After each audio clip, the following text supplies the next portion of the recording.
Most startups fail because founders overlook one critical insight that VCs already know. And after investing over $200 million dollars as a VC and working closely with legendary founders who've gone on to raise hundreds of millions, I've uncovered exactly what separates billion-dollar startups from everyone else.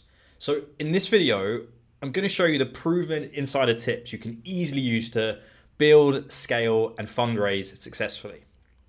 But first, let's quickly clarify what VCs mean by pattern recognition, because this is exactly how investors spot the startup winners, often long before everyone else does. And once you grasp this concept, I'll walk you through the powerful patterns I've discovered after evaluating thousands of startups, including founders who built billion-dollar businesses, patterns you can leverage immediately to accelerate your own startup's growth. And the reason I can say this with absolute confidence is because as a VC, I had front row seat to pattern recognition at scale. We didn't just invest into 150 companies, we evaluated thousands every year. We reviewed countless pitch decks, ran rigorous diligence, sat in hundreds of board meetings, and closely tracked growth curves. We saw firsthand which founders soared, who stumbled, and who stalled out completely, of the ones we invested into and the ones we also didn't. And when you experience that much volume, the patterns really become impossible to ignore. You quickly notice what the best founders consistently do differently. You recognize the subtle differences that appear before product market fit, the signs of trustworthiness that emerge even before revenue, and the key differences between a pitch that's forgettable and one that's fundable. This isn't theory. These are concrete, repeatable traits. They're the 5 things I saw again and again in founders who built out breakout companies. So let's break them down clearly, one by one, so you can start applying them today. So what's point number 1? Building an exceptional team. I once asked Tanya, founder of LV, how she convinced her chief product officer to leave a senior position at Dyson to join her tiny startup. Without hesitation, this is what she said. I didn't sell him on my company, I sold him on the mission. And that always stuck with me, because the best teams aren't simply hired, they're rallied around solving an important problem. And LV made an exceptional product because they were able to hire in an exceptional person who probably shouldn't have been there. And founders who build these exceptional teams consistently hire people they have no business hiring. People who on paper should never leave their stable, high-paying, prestigious jobs to join a fledgling startup. Yet I've seen it time and time again. And these founders deeply understand their own strengths and weaknesses. They're humble enough to openly admit what they don't know, then they intentionally seek out and attract the absolute best talent, even if it seems out of reach. So, how can you apply this yourself? Firstly, start by identifying exceptional talent in key areas of your business, whether it's product, sales, marketing, or operations. Get these people involved, even if initially just as advisors. Then shout from the rooftops about the caliber of talent rallying around your vision. Show the world that brilliant people believe deeply in what you're building. But being able to build a remarkable team and also make sure that they stay is a skill in of itself. And that's really what point 2 is. How do you actually communicate, and what does clear and honest communication look like?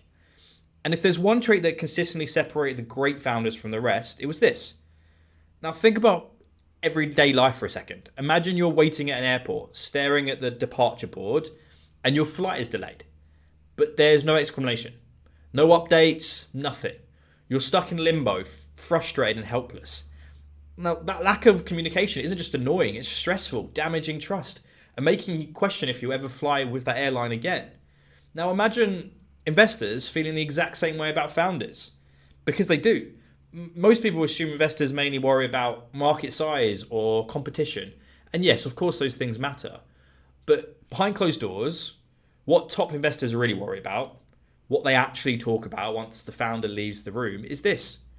Will this founder actually communicate with us and tell us what's going on? And is this founder great?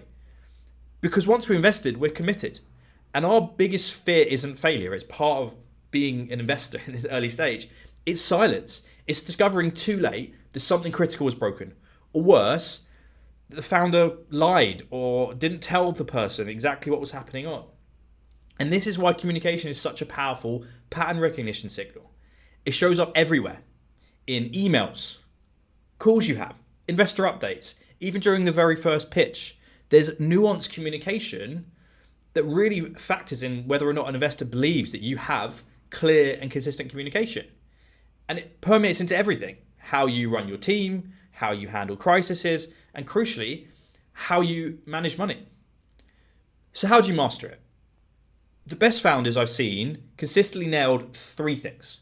First, they were open and honest. They didn't sugarcoat bad news. They gave us the real picture quickly. When they said we're working on it, we believed them because they'd already proven their transparency. Second, they moved fast. If we asked for a data room or any other information, it arrived within 24 hours. Even that was too late, to be honest with you. Questions were asked clearly, completely, and promptly. And speed wasn't just impressive, it signaled control. And third, and really important, is they made everything easy to digest. Clean board packs, bulletproof metrics, updates written like a seasoned operator, not a scattered brain dump. When you open their emails, you instantly felt they've got this, they're making it as simple as possible, and they understand what I want from it. Now, this might sound small, but it's not, because how a founder communicates is exactly how they run their company. It affects everything: hiring, product development, investor trust, customer retention. And I've seen countless cases where two founders had identical traction, but one got funded and the other didn't. Why? Because one knew how to frame, structure, and transmit confidence clearly through the way they communicated. So if you want to dramatically improve your odds, whether it's in fundraising, building your product, leading your team, start with these three principles. Be honest, move fast, make it digestible. And that brings us on to point 3, knowing your customer deeply. Most billion-dollar companies I've seen started the exact same way. Not with code, but with conversations. I'll never forget one founder in particular. Every Friday, without fail, he spent time talking directly with customers. Even after raising $10 million, he still blocked his calendar to listen firsthand. Not through surveys, not filtered through product managers, but raw face-to-face conversations. And when it came to communicating with us, when it came to building his business, he knew deeply about his customers. It wasn't glamorous, but it made him dangerous, because while his competitors were guessing, he knew exactly what to build next. And that obsession, it spread like wildfire, because when you understand your customers better than anyone else, talented people can't help to want to join you. You can build the product that actually matters. You can actually get the traction that you need.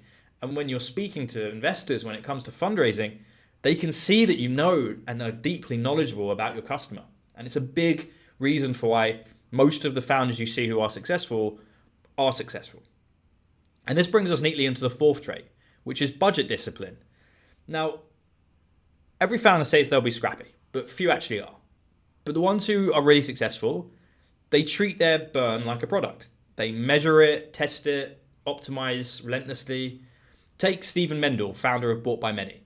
He recently scaled the company to a staggering $2 billion valuation, raising his last round was around $350 million. And what's remarkable is that Stephen never once missed his budgets when we invested, ever, for the whole time. He knew his numbers inside out, down to the smallest detail. Why? Because Stephen didn't see budgets as guesses or rough estimates. He saw them as promises. And everything he did, everything he was building in his startup, he truly believed that would happen, and it did. And he allocated capital with a laser-like precision, which means pretty much everything he said he was going to do actually happened. And when you prove to investors that you can handle money like Stephen, when your budgets aren't hopes but commitments, you unlock something intangible that is invaluable, and investors just love it. And it's a big part of what's going to be for you to be successful, which is trust. But the thing is, how do you do this? Firstly, you need to start treating your budget exactly like your product roadmap. Clearly define your spending goals and assign every dollar a specific purpose. Next, regularly review your burn rate. Weekly, not monthly. Test your assumption, measure what's working, and eliminate what's not. Next, optimize ruthlessly. Double down on investments that deliver real results, or cut or pivot quickly when someone isn't paying off. And the last one, which comes back to a previous point, which is making sure that you can communicate this in the best way possible. Another founder that we had in our portfolio, he literally had a dashboard that would be updated every day that we could see every day. And what this showed is that he could clearly and consistently show us the information that we needed once we invested. And do this consistently, and investors won't just trust your spreadsheets, they'll trust your judgment. But trust isn't just built in spreadsheets, it's also built in memory. And that's why this last trait might just be the most underrated of them all. So number 5, storytelling that sticks. You can have the best product, the smartest team, and the most impressive numbers, but if your story doesn't land emotionally, none of that matters. Think about the last wedding you attended. Do you remember the exact number of guests, the precise cost of the flowers, or the exact timing of the speeches? Probably not.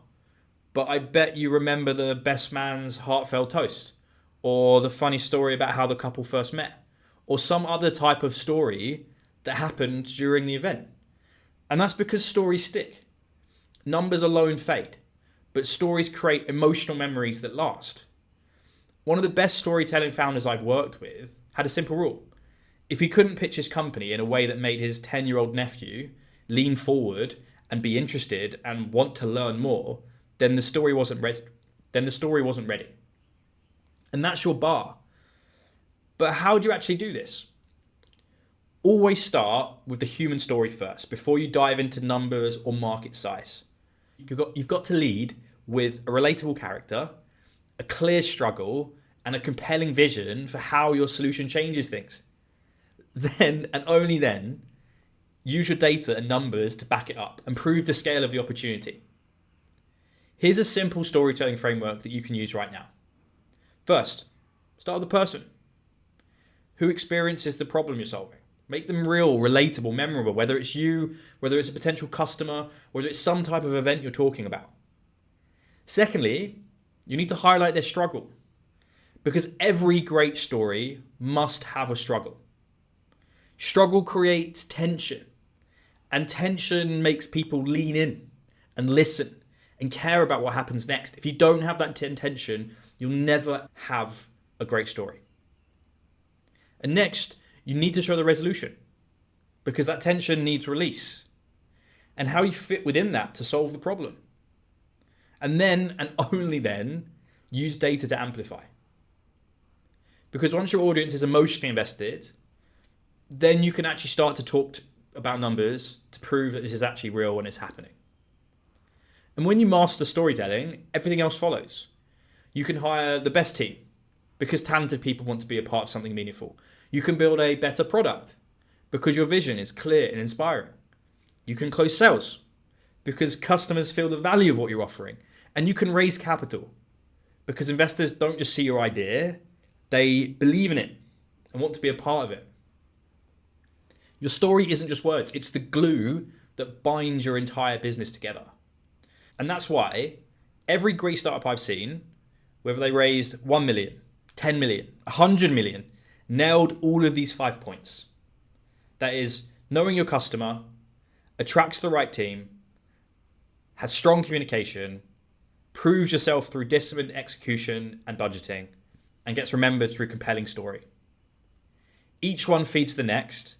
Each one makes you more fundable, more scalable, and more dangerous to compete with.